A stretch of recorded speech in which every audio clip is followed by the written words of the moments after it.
even before he was the champ. Conor is getting paid very, very well. Is he going to see a $100 million payday in the UFC? Probably not. Maybe not even close. But he will make millions.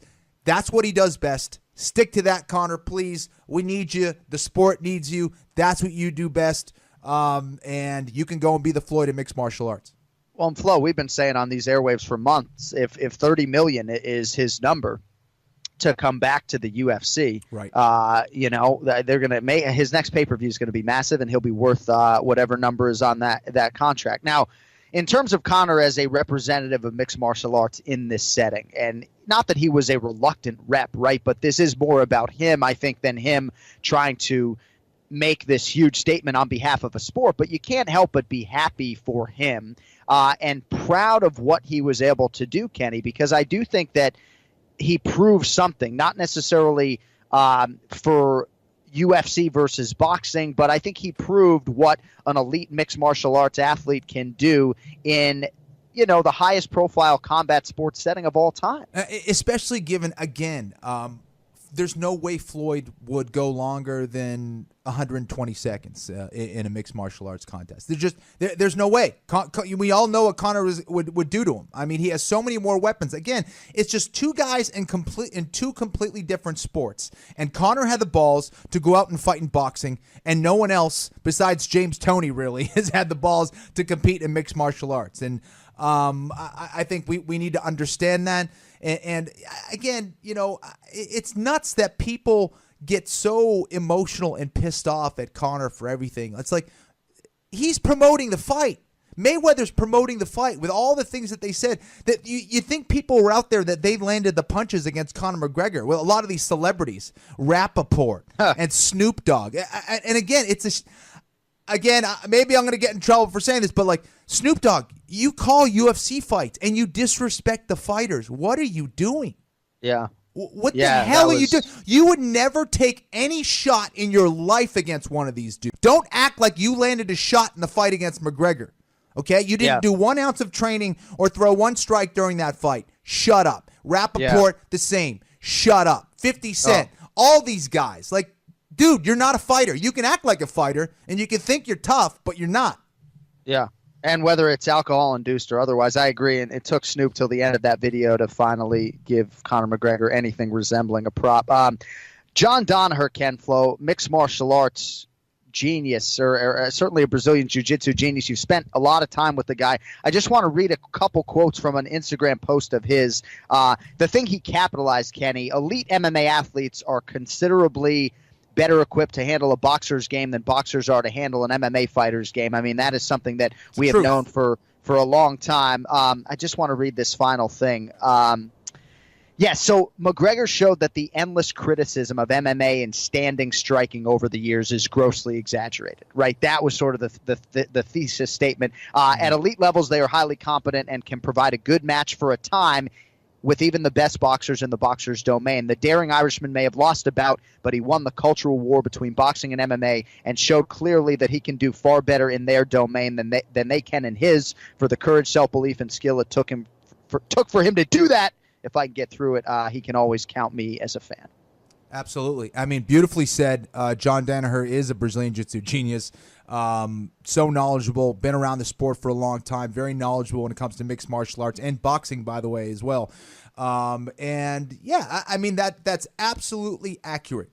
Again, there's not a boxer out there who would try to come into the UFC and do what Conor did in their domain, and not with that high profile. I know Anthony Joshua has said something, but even him, Anthony Joshua said, yeah, I would fight mixed martial arts, but I would probably get my ass kicked. That's a guy who's realistic in his approach. He understands. It takes so many years to even understand the mixed martial arts game. Okay? So, again, people just get way too excited over this.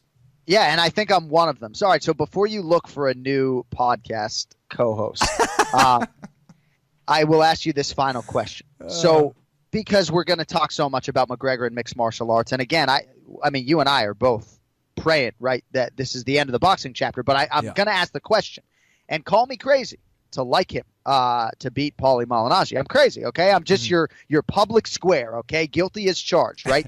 But I'm saying against a retired fighter, Kenny, okay? Someone like Paulie Malignaggi who has stepped away from the game. I'm not asking him to fight Canelo Alvarez, okay? Fighting because Conor talked about these boxing improvements. You mean to tell me that Conor McGregor is not going to want to challenge himself in the boxing realm ever again? I mean, he might, and that's the problem. Is this fight? I mean, Paulie Malignaggi. These guys have a history. The fight is basically it's already been hyped. It's already been made in a lot of ways. And I mean, are you telling me Conor isn't going to make about $40 million at least to fight Paulie Malignaggi in a boxing fight promoted by Mayweather Promotions, right? Oh. Man. I mean, it's like the story is already written here, which is unfortunate. I hope it doesn't happen. Here we are talking about it. But yeah, I mean, that's a fight that a lot of people would want to see, and that would be Paulie Malignaggi's biggest fight to date. Again, against another mixed martial arts fighter. But one thing I don't want to see, you know what I don't want to see, is Conor go in there against a Paulie Malignaggi or anyone in boxing, and you know what you're going to see as his record? 0-1. Don't do it, Conor. Don't do it. That is not your sport. You are tougher than a lot of other pro boxers in that sport, perhaps, but you're not at a championship level. You are one of the greatest mixed martial arts fighters. Stick to what you do best and continue to build what is going to be one of the biggest legacies or the biggest legacy in the UFC. And it's going to be interesting to see how all of this helps him or potentially hampers him, I guess, on the UFC side. But I think it's going to be very interesting to see how he uses not just the big fight experience, but all the boxing training now when he goes back into the mixed martial arts world. All right, well, now with us on the guest line as we will inevitably continue the Mayweather-McGregor conversation. So 15 years ago, he was the 15th overall pick in the 2002 NBA draft. Why didn't we have that audio ready for today? He's played pro basketball all over the world. For our purposes, also a huge UFC fan. Bostjan Nakbar is with us. Boki, man, thanks for the time today, man. We've been trying to connect for a while. It's good to hear you. Where are you in the world right now? Slovenia? Yeah. I'm back home in Slovenia. This is where I'm from, and this is where I live in the summer. But, as the basketball season starts, I travel all over the world. So I've been, playing in the States for 6 years and been back in Europe for 7 or 8 years now. And, it's been a crazy career. Well, we're certainly going to get to the basketball stuff and some of your shining moments on the hardwood. But I'd imagine the fight fan you are watched this Mayweather-McGregor madness. Your thoughts on how the fight played out from Floyd's standpoint, and of course your thoughts on McGregor's performance as well. Yeah, I thought the Floyd played it perfectly. It was I was just like everybody else. I was getting excited the first couple of rounds, 3, 4, maybe 5 rounds that.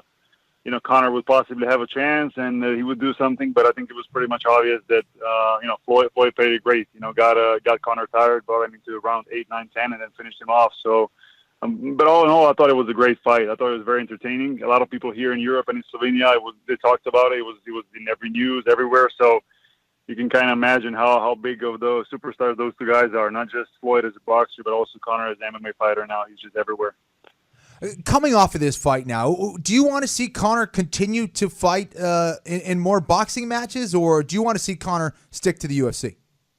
Honestly, I don't. I don't know what his plans are. It seems like every arena he steps into, people are going to be there, and there's going to be pay-per-views and hype and all that. But I'd rather see him going back to the UFC and keep fighting there and dominating if he has to. I know this was a big challenge, something that he wanted and he didn't want to turn down, but at the same time, he's an MMA fighter. And I think he should keep fighting in the UFC and just increasing his legacy, become one of the best ever, if not the best ever. I think he has all the chances to do that. Now, are you exclusively just a UFC fan, or do you watch boxing as well? I watch much more UFC than I watch boxing. To be honest, although we do have a couple of good boxers here in Europe and in Slovenia, some exciting fights coming up here and there. But all in all, I follow UFC or MMA, I should say, since 2000 when I was in Japan with the Slovenian national team, and I saw Pride fighting on the TV in the hotel room, and I was like, what is that? And then since then I got hooked, and so it's been a long time, and people always tell me, like, you were one of the first that watched the MMA. I was like, yep, that's me, So back then when people were kind of making fun and they thought it's never going to stick, and and it's a human cockfighting, all that. You know the stories, but Right. but yeah, I've been there since, I'm not gonna say all the early beginning, but I've been there from 2000 on, following pretty much every major event. That's awesome. OG mixed martial arts fan. Why is it? Why did you gravitate towards watching mixed martial arts?